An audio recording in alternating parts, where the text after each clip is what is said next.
But Jay-Z you're saying he was definitely there? But he had no part in it, or he was just... He was there.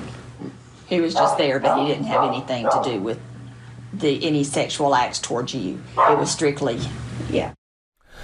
All right, welcome back to GMA3. That is audio exclusively obtained by ABC News of the woman who accused Jay-Z and Diddy of sexual assault in 2000. She's heard telling private investigators that Jay-Z did not assault her. The woman claims her lawyer pressured her to sue Jay-Z. She has since dropped her lawsuit against him. And joining us now to break it all down, Better Call Brian, ABC News contributor and attorney Brian Buckmire. Thanks so much for being with us. Good to see you, man. My pleasure. Thanks, guys. All right, so let's get right to this. Jay-Z's attorney says this audio of Jane Doe should leave no doubt of Jay-Z's innocence. Do you think it accomplishes that?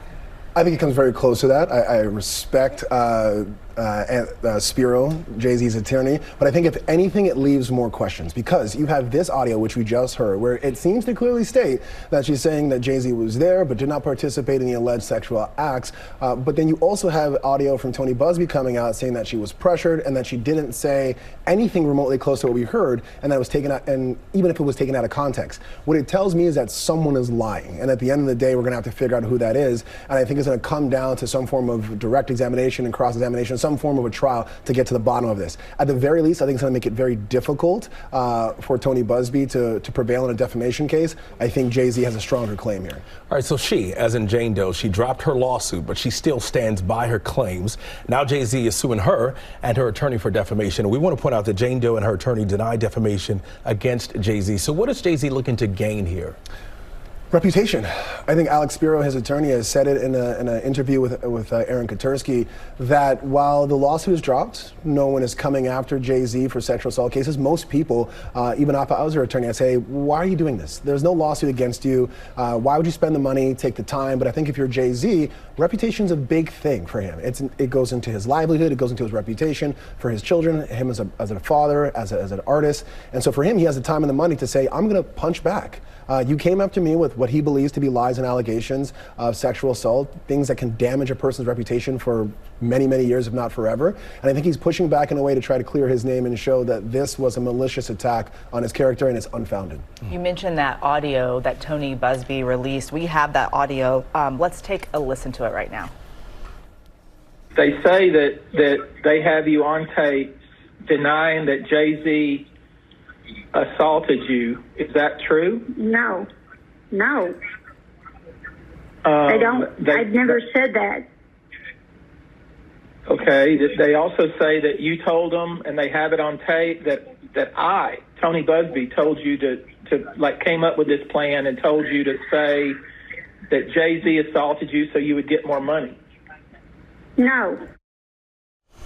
Okay, so again, the suit has been dropped, but both sides clearly still here going back and forth. I mean, what do you make of all this? So again, the suit involving Jay-Z allegedly sexually assaulting a Jane Doe with Diddy, that's been dropped. But the suit now that's been brought up is a defamation lawsuit where Jay-Z is suing the Jane Doe for these allegations. And again, go back to the beginning of this segment and that audio that you just had.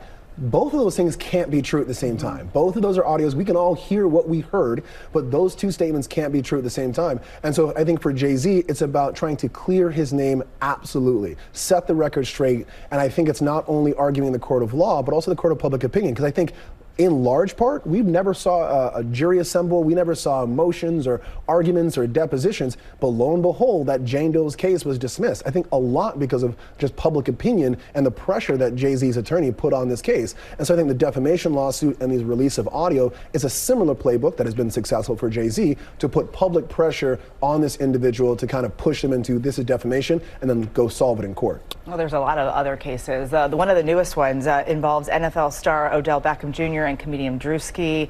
They've both denied being involved in this at all. But Brian, there are 100+ cases against Diddy. How is this particular one any different than the others? So it's not really that different. I would say, if anything, it's more aligned with the federal case. Even in this lawsuit where the two new famous defendants that you've mentioned, it starts off by saying these are RICO allegations. These are allegations that there's a criminal enterprise that surrounds Sean Combs that allows him to commit these alleged crimes and also get away with it. There are allegations that there's a Jane Doe and a John Doe and Ashley Parham, I believe. I hope I'm pronouncing her last name correctly. She says that she was violently gang raped, according to her allegations, and that this happened in a way that she says she was kind of set up, that Diddy showed up after she had kind of dismissed him to say, well, I don't really care about Diddy, when she said she saw him on a FaceTime call. And she said that people came in, Odell Beckham, Drewski, and others violently raped her, according to her allegations, which, let's put out there, Drewski and Odell Beckham are denying these allegations, saying in one part, I wasn't even famous then, I wasn't there then, and so they're going to fight the case. But the allegations fall in line with so many other allegations that we've heard of Sean Combs allegedly using his power, his position, the people around him to not only commit these acts, but also allegedly get away with them without any kind of repercussions. And real quick, because we're out of time now, but what could celebrities like OBJ and Drewski learn from how Jay-Z has handled this case?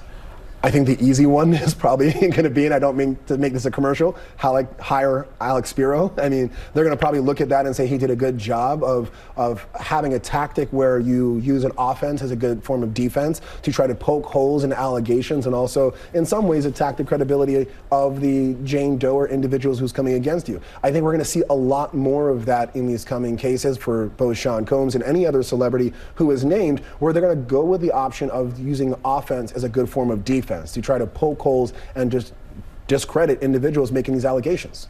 All right, Brian Buckmire. Brian, thank you. Always breaking it down for us. We appreciate it.